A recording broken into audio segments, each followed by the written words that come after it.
Hello friends, आज फिर से आप लोगों का इस स्मार्ट सीटेट यूट्यूब चैनल में स्वागत है।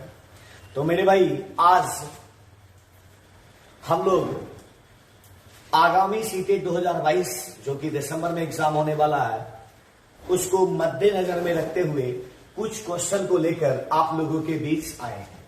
और यह क्वेश्चन लेटेस्ट ऑनलाइन एग्जाम में पूछा गया प्रश्न है। तो मेरे भाई, देखते हैं आज हम आप लोगों के बीच कौन कौन सा प्रश्न लेकर के आए। मेरे भाई, सबसे पहला क्वेश्चन है, सभी बच्चे उन गतिविधियों द्वारा अभिप्रेरित होते हैं। मतलब मेरे दोस्त क्या कह रहा है, सभी बच्चे उन गतिविधियों द्वारा अभिप्रेरित होते हैं। किस प्रकार की गतिविधियों में बच्चे ज्यादा अभिप्रेरित होते हैं? ठीक है, पहला कह रहा है जिनकी योजना वयस्क द्वारा बनाई जाती है। ठीक है, मतलब मेरे दोस्त, जिनकी योजना कह रहा है वयस्क द्वारा बनाई जाती है, अर्थात जो बड़े व्यक्तियों के द्वारा बनाई जाती है। फिर कह रहा है जिनकी योजना बच्चों द्वारा बनाई जाती है। ठीक है, तो वयस्क द्वारा बनाया जाएगा तो इस प्रकार के गतिविधि में बच्चे अभिप्रेरित होंगे ही, ऐसी कोई बात नहीं। तो मेरे दोस्त, यह उत्तर तो होगा नहीं। फिर कह रहा है जिनकी योजना बच्चों द्वारा बच्चे अपनी योजना बनाते हैं, तो यह कुछ हद तक सही हो सकता है। फिर कह रहा है जो बच्चों के लिए अर्थपूर्ण हो। क्या कह रहा है मेरे दोस्त? जो बच्चों के लिए अर्थपूर्ण हो। और लास्ट कह रहा है जो अध्यापकों के लिए अर्थपूर्ण होती है। तो मेरे भाई, हम लोग जानते हैं कि शिक्षण अधिगम प्रक्रिया के मूल में रखा गया है बालक को, तो बालक के लिए होना चाहिए, ना कि शिक्षकों के लिए। तो यह तो होगा नहीं। अब आ गया दो विकल्प हम लोगों के पास। योजना बच्चों द्वारा बनाई जाए, लेकिन उसमें क्या झलकना चाहिए? अर्थ। अर्थात हम लोगों का उत्तर मेरे भाई ऑप्शन नंबर सी, यही हम लोगों का उत्तर होगा। बी नंबर उत्तर नहीं।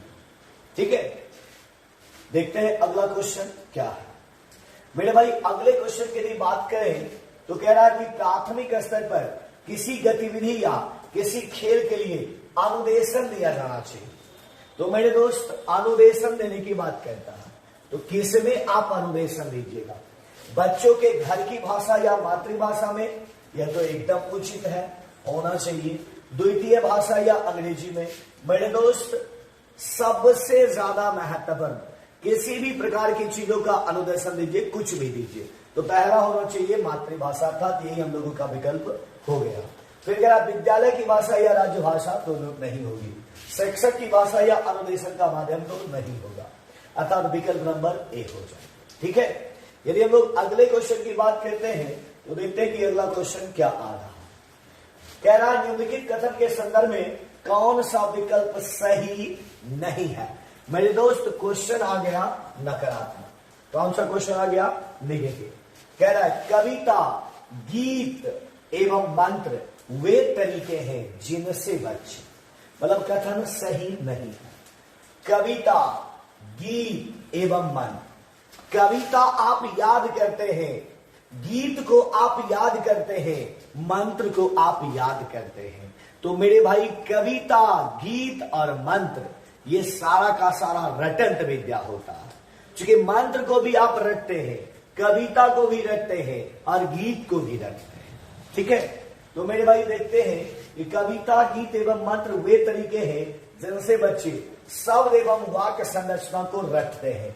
अर्थात ये कथन सही है, लेकिन कह रहा है विकल्प सही नहीं है। मतलब क्वेश्चन कह रहा है मेरे दोस्त नकारात्मक। ठीक है, क्वेश्चन कह रहा है मेरे भाई नेगेटिव, इसलिए यह उत्तर इसका नहीं होगा। फिर क्या उच्चारण का अभ्यास करते हैं? मेरे दोस्त, इसके द्वारा उच्चारण का अभ्यास होता है, अर्थात ये कथन सही है, लेकिन इसका उत्तर ये नहीं होगा।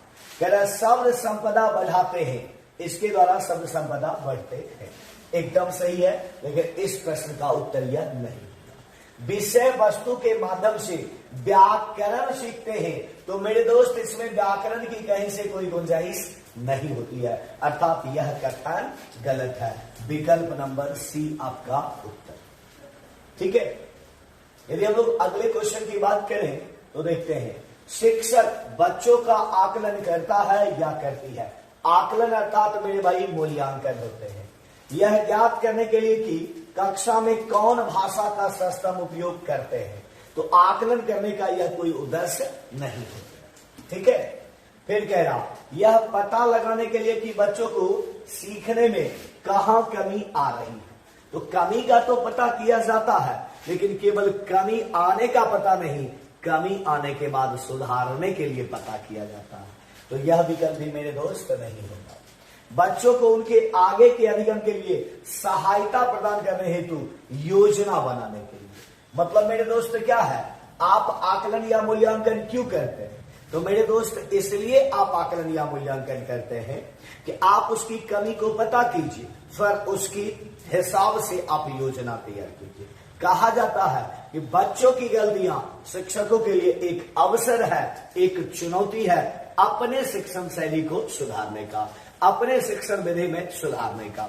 और इसी कारण कहा जाता है कि मूल्यांकन में केवल और केवल बच्चों की कमी का पता नहीं चलता है, शिक्षकों की भी कमी का पता चलता है। ठीक है, तो विकल्प नंबर सी आपका उत्तर हुआ। बच्चों के उसके सहपाठी से तुलना करने के लिए, तो ये तो मेरे दोस्त नकारात्मक हो गया, तो ये तो उत्तर होगा नहीं। अर्थात विकल्प नंबर कितना हो जाएंगे उत्तर? सी। ठीक है, यदि हम लोग अगले क्वेश्चन की बात करें तो आ गया द्विभाषी बच्चे या दो भाषा जानने वाले बच्चे किसी से बात करते हैं, बात करते समय प्रायः एक भाषा के शब्दों का प्रयोग करते हैं। मेरे दोस्त दो भाषा या तीन भाषा या चार भाषा या बहुतो भाषा बोलने वाला व्यक्ति यदि किसी भी भाषा को एक शब्द में बोलता है, अर्थात वह सारे के सारे संकेत को बदल देता है। क्या करता है? संकेत को बदल देता है। तो इसका उत्तर मेरे दोस्त क्या हो जाएगा? संकेत बदलना हो जाएगा। क्या हो जाएगा? संकेत बदलना। ठीक है, यदि हम लोग अगले क्वेश्चन की बात करें तो आ गया बच्चे अपने लिखने की शुरुआती यात्रा में आरी तिरछी रेखाएं खींच रहे हैं। क्या कर रहे हैं? आरी तिरछी। मेरे दोस्त आरी तिरछी जब रेखा खींचता है तो इसका मतलब होता है कि बच्चे कुछ लिखने का प्रयास कर रहे हैं, बच्चे कुछ समझने का प्रयास कर रहे हैं। छोटा बच्चा को आप देखिएगा, पेन ऐसे पकड़ेगा और लिखेगा मम्मा आ।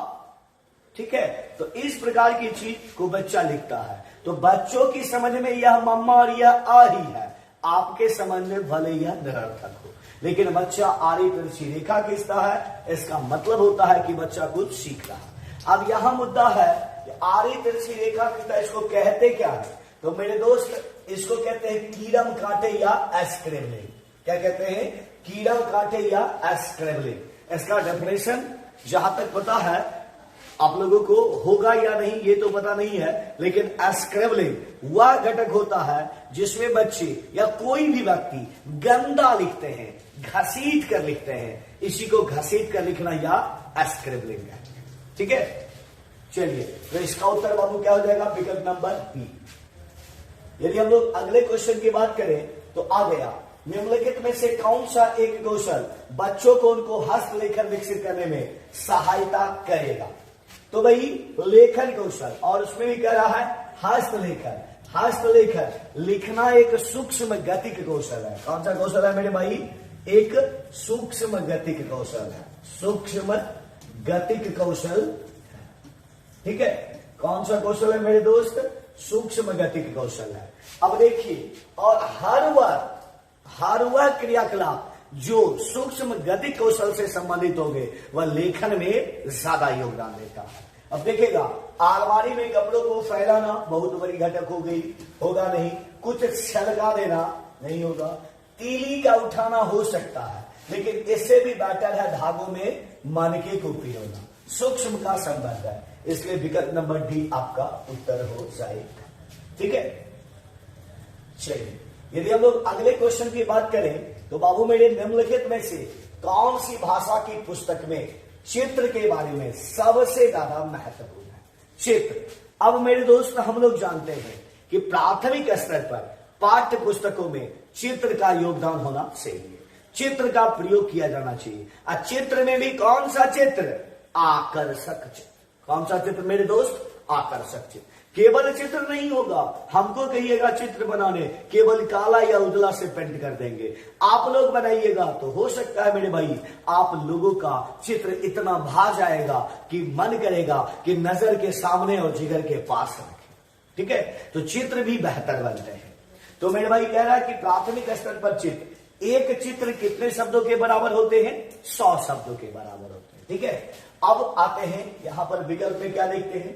चित्र अपरिचित एवं याद किए जा सकने वाले संदर्भों में भाषा को समझने में मदद करता है। सही बात है, चित्र यदि कोई अपरिचित शब्द है या याद करने वाला कोई घटक है तो उसको समझने में यह मदद करता है, अर्थात यह विकल्प हो सकता है। ठीक है, चित्र शिक्षार्थी द्वारा अपने आसपास क्या देखा, सुना और महसूस किया को मिलाने में सहायता करता है।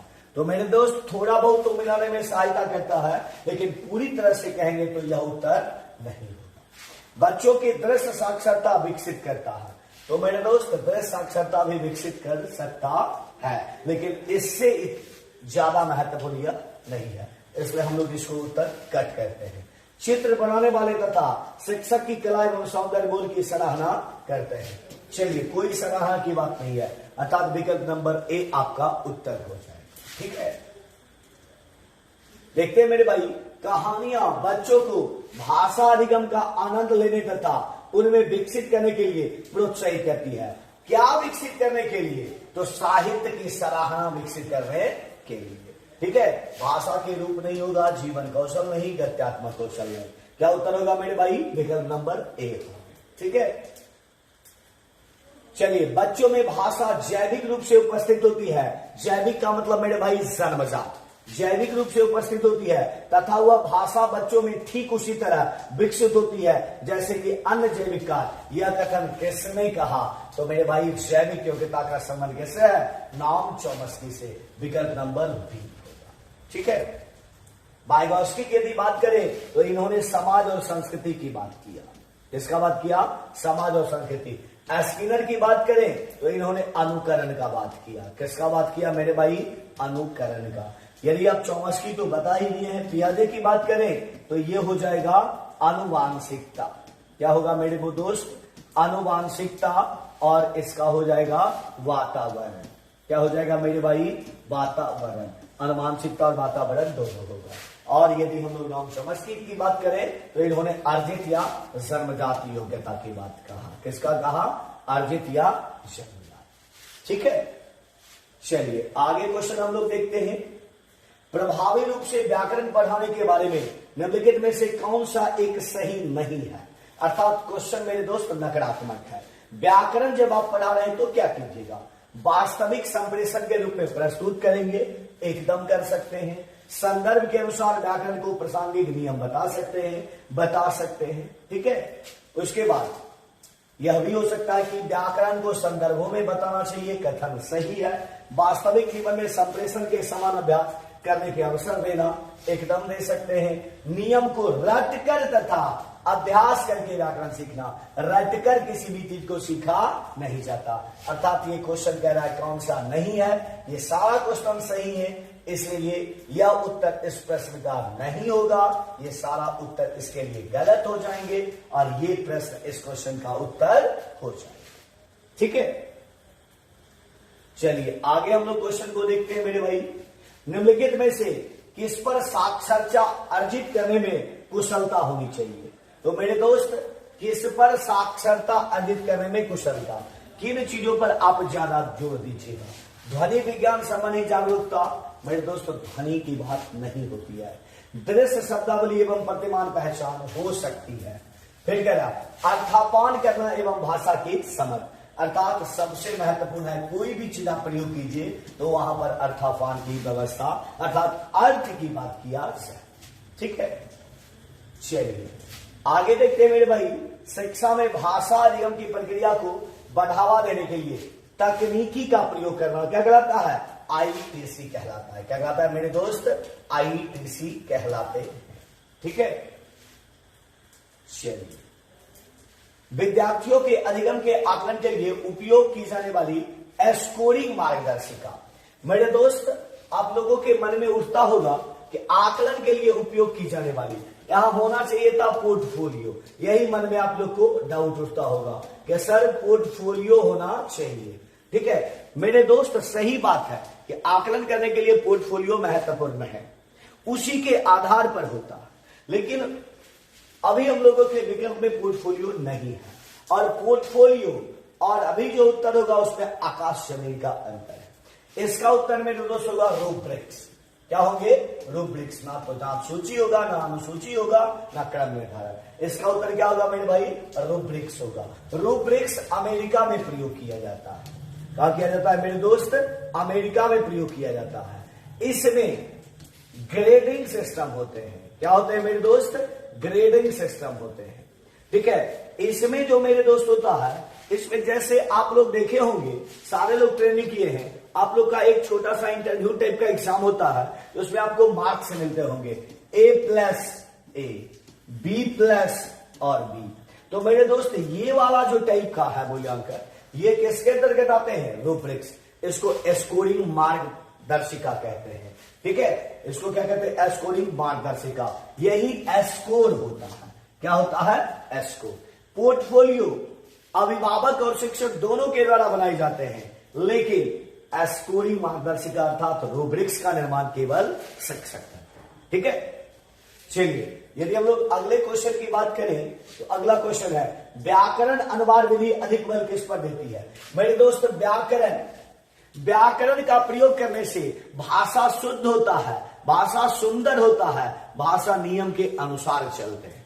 ठीक है, तो आ गया शुद्धता पर, प्रवाह पर, उपयुक्तता पर, उच्चारण पर। तो क्या होगा मेरे दोस्त? इसका उत्तर शुद्धता पर। अर्थात व्याकरण अनुवाद विधि अधिक बल देती है शुद्धता पर। ठीक है, तो मेरे दोस्त आज इस वीडियो में हम लोग इतना ही देखेंगे, शेष की चर्चा करेंगे अगले वीडियो में।